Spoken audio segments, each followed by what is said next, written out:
No era el perro lo que estaba alimentando, ¿verdad?, dijo el hombre con voz quebrada. Era mi alma muerta la que intentaba salvar. El sol caía vertical sobre el asfalto como un martillo de fuego. La ciudad entera parecía hervir bajo ese mediodía implacable de febrero. El aire vibraba con el rugido constante de los motores, el chillido de las bocinas, el murmullo sordo de millones de pasos apurados que no iban a ninguna parte. Era una de esas ciudades latinoamericanas donde la riqueza y la miseria bailan pegadas, donde los rascacielos de cristal proyectan su sombra sobre las calles rotas, donde el olor a escape de los buses se mezcla con el aroma del pan recién horneado que nadie puede comprar. En la esquina de la avenida Bolívar con calle Independencia, junto a un semáforo que parpadeaba en rojo eterno, había una niña. Tendría 8 años, quizás menos. Era difícil saberlo porque el hambre tiene una forma de encoger los cuerpos, de hacer que los huesos sobresalgan como ramas secas bajo una piel demasiado delgada. Su cabello, una maraña de rizos oscuros cubiertos de polvo, caía sobre sus hombros huesudos. Llevaba una camiseta rosa descolorida, llena de manchas que el tiempo había hecho permanentes, y un pantalón de tela que alguna vez fue azul pero ahora era del color de la tierra. Sus pies descalzos, agrietados y sucios, reposaban sobre el pavimento caliente sin mostrar dolor.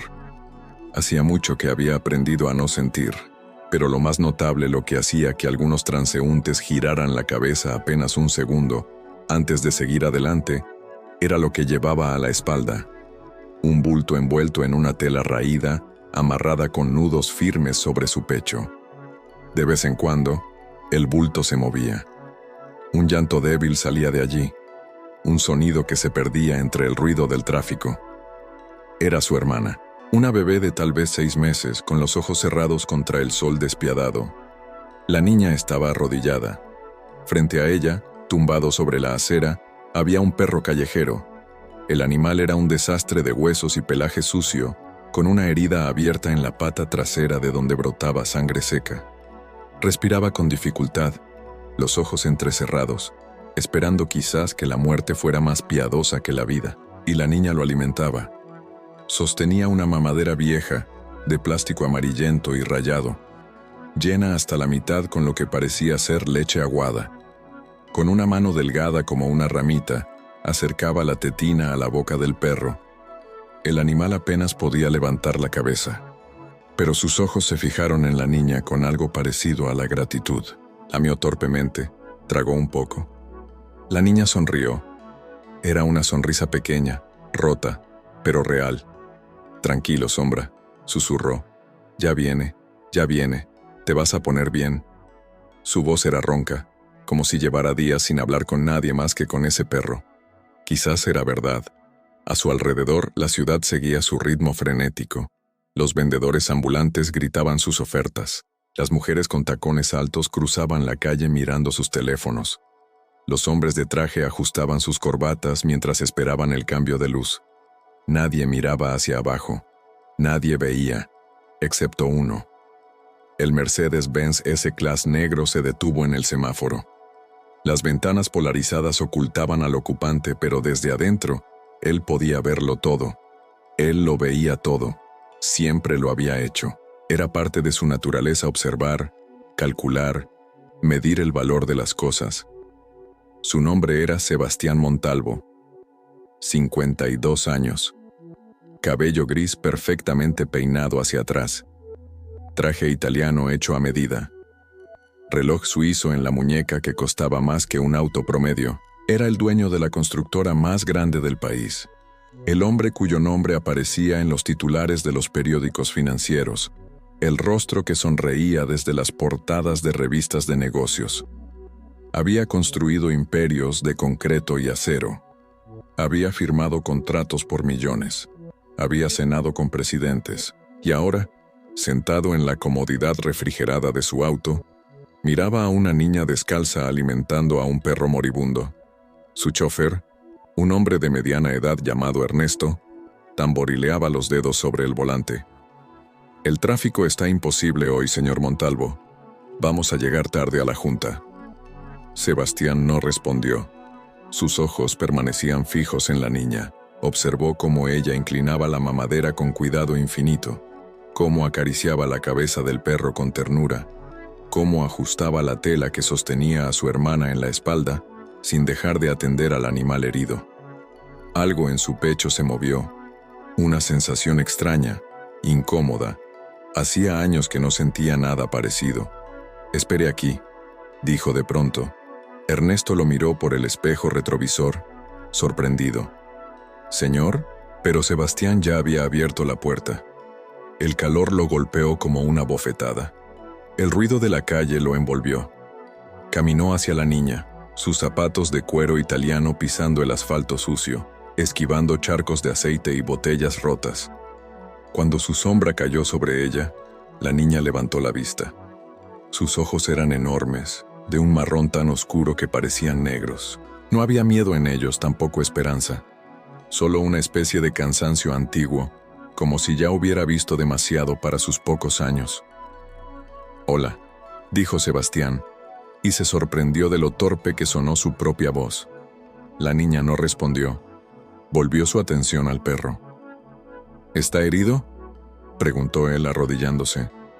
El movimiento hizo que su rodilla crujiera. Hacía décadas que no se arrodillaba en la calle. «Sí», dijo la niña sin mirarlo. «Lo atropellaron. Ayer, o anteayer, ya no sé. ¿Por qué lo estás alimentando?». Por primera vez, ella lo miró directamente. «Porque tiene hambre». «¿Por qué más?». La respuesta era tan simple, tan obvia, que Sebastián sintió vergüenza.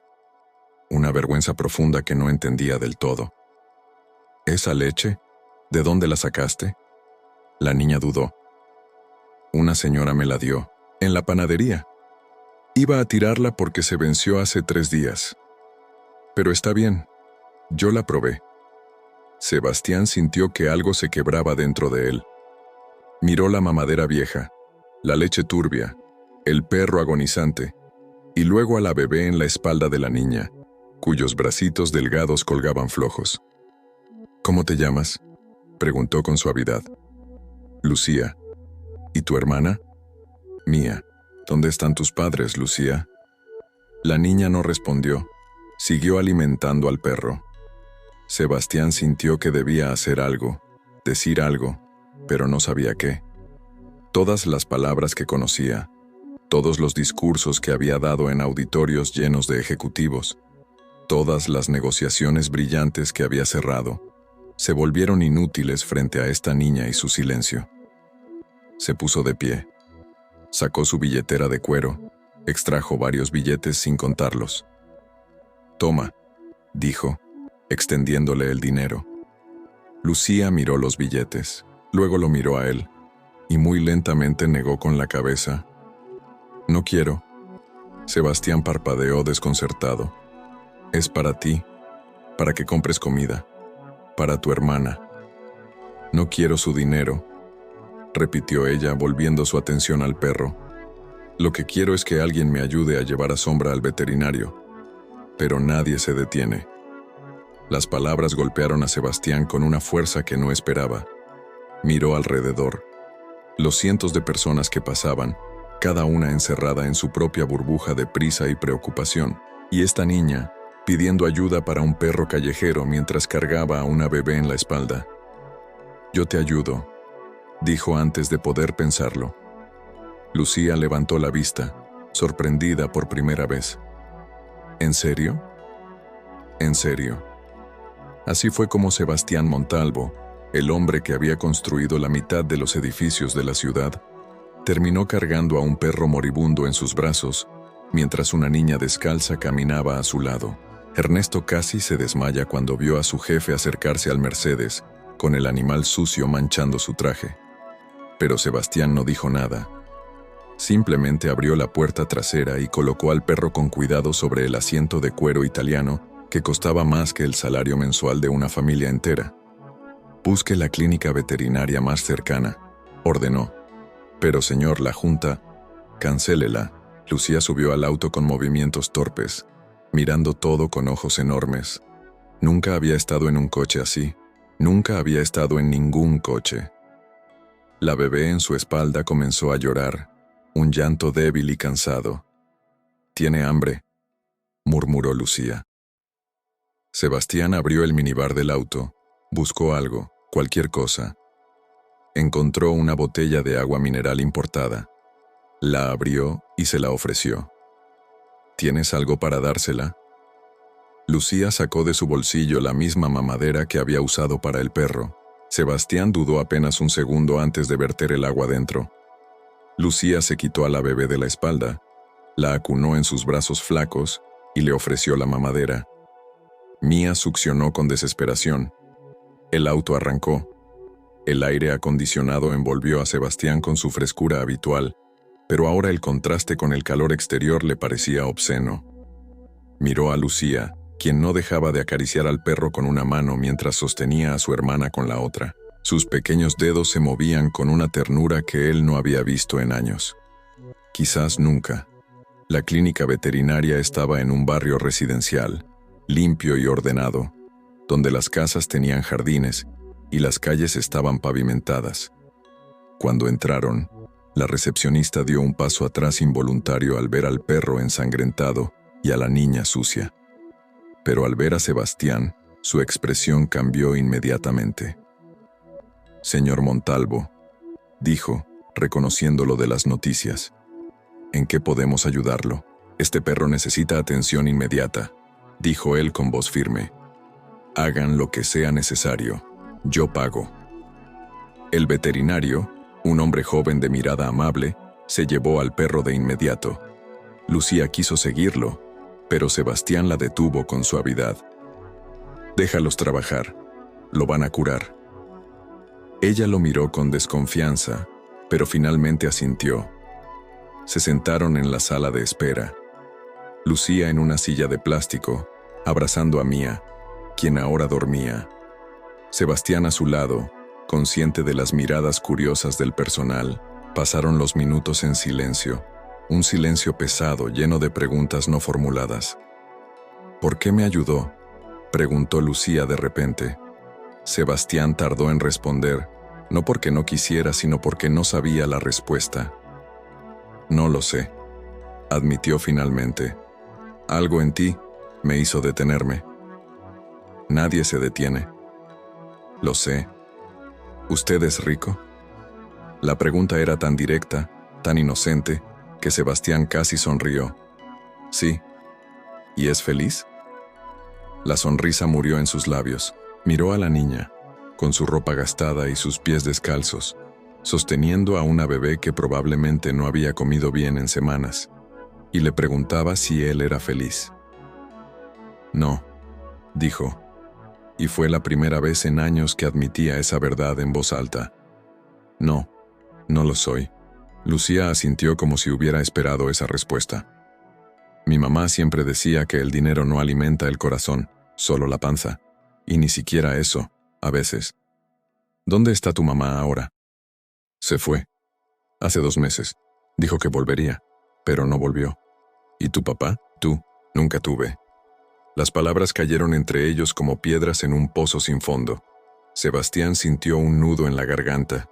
Pensó en su propia vida, en su esposa, que vivía en la misma casa pero en un universo diferente, en sus hijos adultos, que lo llamaban solo cuando necesitaban dinero, en las cenas de negocios donde fingía sonrisas, en las noches en su oficina, rodeado de contratos y cifras, sintiendo un vacío que ningún éxito podía llenar. Y luego miró a esta niña, quien no tenía nada, absolutamente nada, y sin embargo, había usado su única posesión, una mamadera con leche vencida, para alimentar a un perro moribundo. «¿Por qué lo hiciste?», preguntó Sebastián. «¿Por qué gastaste la leche en el perro cuando tu hermana tenía hambre?». Lucía lo miró con esos ojos antiguos. «Porque Mía puede esperar un poco. Sombra no. Además…». Su voz se quebró ligeramente. Nadie más lo iba a ayudar. Si yo no lo hacía, iba a morir solo. Sebastián sintió que algo dentro de él se rompía definitivamente. Una pared que había construido durante décadas, ladrillo a ladrillo, se derrumbó en ese momento. El veterinario salió 1 hora después. El perro va a sobrevivir, dijo. Tiene una infección seria, pero con antibióticos y cuidados se recuperará. Lucía se levantó de un salto, con los ojos brillantes. ¿Puedo verlo? Claro. La siguieron a la sala de recuperación. Sombra estaba tumbado en una camilla, con vendajes limpios en la pata, una vía intravenosa en el lomo. Pero sus ojos estaban abiertos, y cuando vio a Lucía, su cola se movió débilmente. La niña se acercó y acarició su cabeza. Lágrimas silenciosas rodaron por sus mejillas sucias. «Gracias», susurró. «Gracias, Sombra, por no rendirte». Sebastián observaba desde la puerta, y en ese instante, algo hizo clic en su memoria, un recuerdo que había enterrado tan profundo, que casi lo había olvidado. Él tenía 8 años. Su familia vivía en un barrio pobre muy parecido a donde probablemente vivía Lucía ahora. Su padre trabajaba 12 horas al día en una fábrica. Su madre limpiaba casas. Un día, encontró un perro herido en la calle. Quiso ayudarlo, pero su padre lo golpeó por desperdiciar comida en un animal. El perro murió esa noche. Sebastián juró entonces que algún día tendría tanto poder que nadie podría decirle qué hacer nunca más. Y lo logró. Construyó su imperio. Pero en el proceso se olvidó de ese niño que quería salvar a un perro. Se olvidó de la compasión. Se olvidó de sentir. Hasta ahora. Salieron de la clínica cuando el sol comenzaba a descender. Sebastián pagó la cuenta completa y dejó instrucciones para que el perro permaneciera internado hasta recuperarse totalmente. ¿Y ahora qué?, preguntó Lucía cuando estaban de nuevo en el auto. Era una pregunta simple, pero cargada de miedo. Sebastián lo vio en sus ojos. Ella sabía que este momento de gentileza terminaría, como todo en su vida terminaba. Que volvería a la calle, a la esquina, a la espera. Pero Sebastián sorprendió a todos, incluso a sí mismo. Ahora vamos a comprar comida de verdad. Y luego vamos a mi casa. Ernesto casi pierde el control del volante. Esa noche, en la mansión de Sebastián Montalvo, pasaron cosas extraordinarias. Lucía y Mía fueron bañadas por la empleada doméstica, una mujer mayor llamada Carmen que lloró al ver el estado de las niñas. Les dio ropa limpia, les sirvió sopa caliente, les preparó una cama en el cuarto de huéspedes. Sebastián observaba todo desde la puerta de su estudio. Su esposa Elena había llamado desde su viaje en Europa. Él le contó lo que había hecho. Hubo un silencio largo al otro lado de la línea. ¿Trajiste a 2 niñas de la calle a nuestra casa?, preguntó ella incrédula. Sí. ¿Por qué? Sebastián pensó en esa pregunta durante largo rato. Porque me hicieron recordar algo que había olvidado, algo importante. Elena suspiró. Haz lo que quieras, Sebastián. Siempre lo haces. Y colgó. Durante las siguientes semanas, Lucía y Mía se quedaron. Sebastián contrató trabajadores sociales, investigó el caso, buscó a la madre. La encontró en un centro de rehabilitación, drogodependiente, incapaz de cuidar a sus hijas. No había otros familiares, pero algo más sucedió durante esas semanas. Sebastián comenzó a cambiar, cancelaba reuniones para cenar con Lucía, le enseñaba a leer usando sus viejos libros, jugaba con Mía en el jardín. Por primera vez en décadas, reía, realmente reía. Sus socios estaban preocupados, sus hijos lo llamaban menos, su esposa seguía en Europa, pero él nunca había estado más vivo. Un día, mientras ordenaba papeles viejos en el ático, encontró una caja. Dentro había fotos de su infancia. Y allí, en una imagen amarillenta y rota, se vio a sí mismo. 8 años, descalzo, sosteniendo algo en sus brazos. Un perro. El perro que había intentado salvar. El que su padre le prohibió ayudar. Y en el fondo de la caja, encontró algo más. Una mamadera vieja de plástico amarillento. La misma que su madre había usado para alimentarlo cuando era bebé. La misma que él había intentado usar con el perro. Sebastián sintió que el aire abandonaba sus pulmones. Bajó las escaleras corriendo. Buscó a Lucía. La encontró en el jardín jugando con Mía bajo el sol. «Lucía», dijo respirando agitado, «la mamadera que usas. ¿De dónde la sacaste?» Ella lo miró, confundida. Estaba en la calle. La encontré cuando nació Mía. Mi mamá no tenía nada para alimentarla, así que la lavé y la usé. ¿Dónde? ¿Dónde la encontraste?